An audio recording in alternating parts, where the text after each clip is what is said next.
Hey guys, it's Theyakhobbit here, and as you can see in my hands, I have the game itself of Assassin's Creed 1, the game that started it all off, the game that captured hearts of millions of fans all around the world, and maybe even you. Or even if you want to play this game and you are checking out a good opinion on this game, I will surely bring that to you. So, to kickstart this review, let's get down to business. Let's talk about this game story. In this game, you play an assassin called Altair, but technically you are Desmond in the modern world of now, like the 2000s era, and so you are Desmond, but you are placed into a machine called the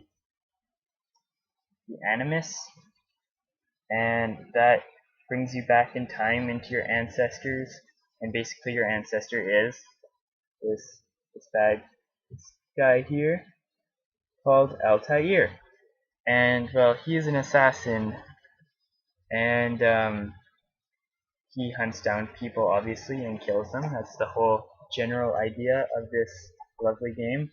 It's a very family friendly game. Or not really, I just wanted to say that.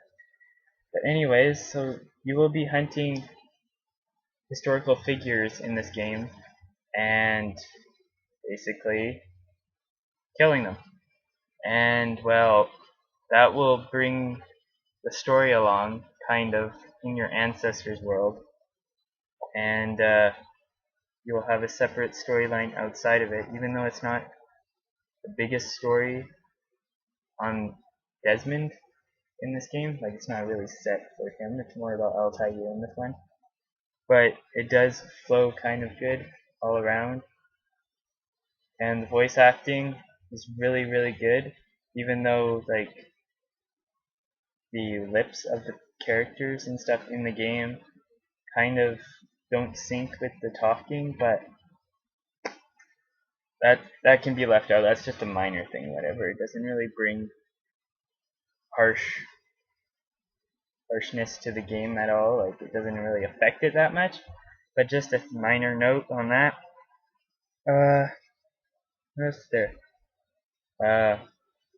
Voice acting is good. The graphics are pretty amazing for when they came out in the early or 2000s, whatever it came out there. Can't remember that. But anyways, yeah, it was good graphics for its time. Can be, the more you play it, like if you play for a long time, maybe like if you play it for hardcore 6 hours straight kind of thing, it'll tend to get glitchy in the environments, and everybody will start like glitching out, and things might not happen as you should. Like Altair might jump in the wrong spot that you didn't want him to, or run up a certain wall that you didn't want him to. If you guys have played this game already, you know what I'm talking about.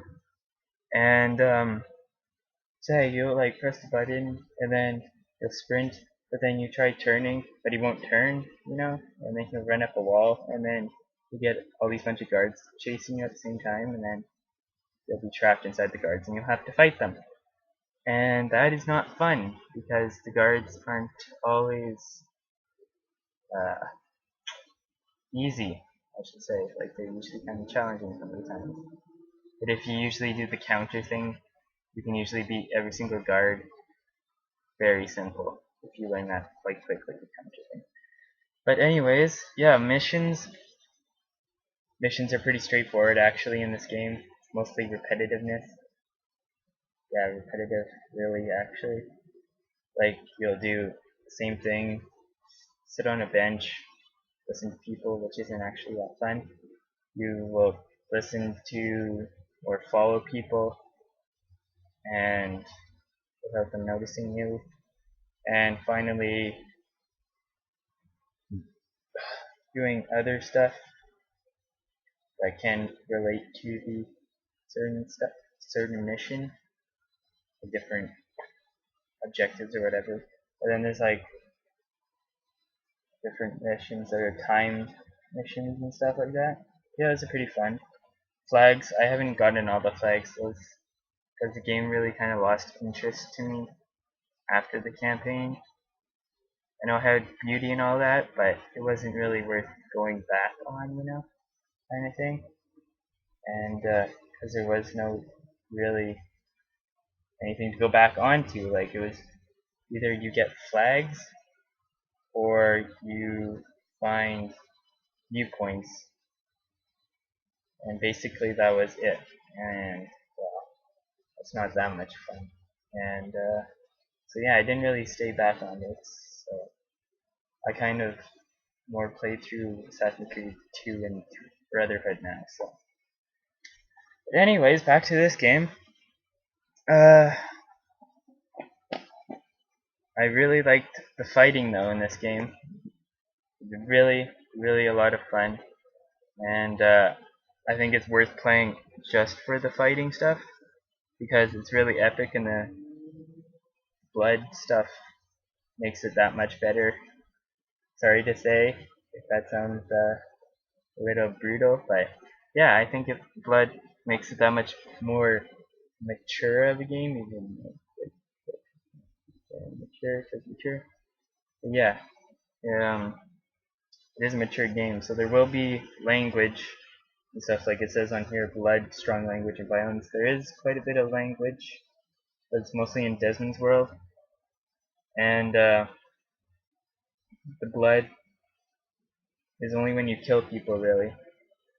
And it's really fun when you punch out civilians and stuff, because well, you can't do that in real life, and then you can just have the fun stuff of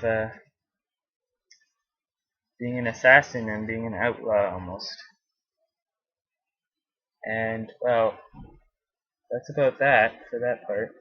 Let's make up for this one. Controls are pretty solid, except for the after you play a long time, the jumping stuff. But I really like the parkour element of what they did. I congrat Ubisoft for that, where you can like basically run everywhere and anywhere in the city on the rooftops. The rooftops are my favorite part to run on because there's so much you can do on there. Just like jump from the top of the rooftop, assassinate a guard from below.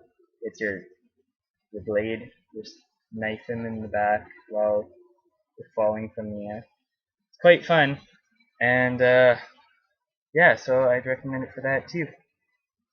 Controls pretty tight once you get used to them, obviously, which might not take that long, but it depends on. It's probably different for everybody.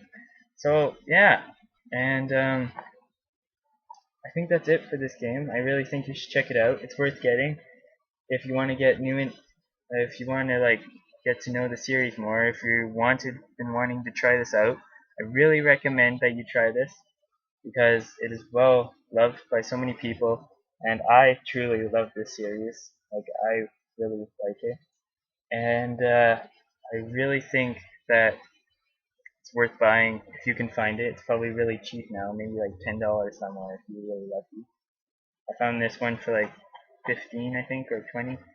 But yeah, go buy it at your local game store, or even if you find it at like Costco or something like that. You guys have that there at your places, at your countries or cities. And yeah, go get this. And ooh, and go buy it because it's worth having. So sorry for my voice here. Go buy this one, and thank you for watching. This is the Theyakhobbit speaking about Assassin's Creed 1. Go buy it, and ciao ciao for now.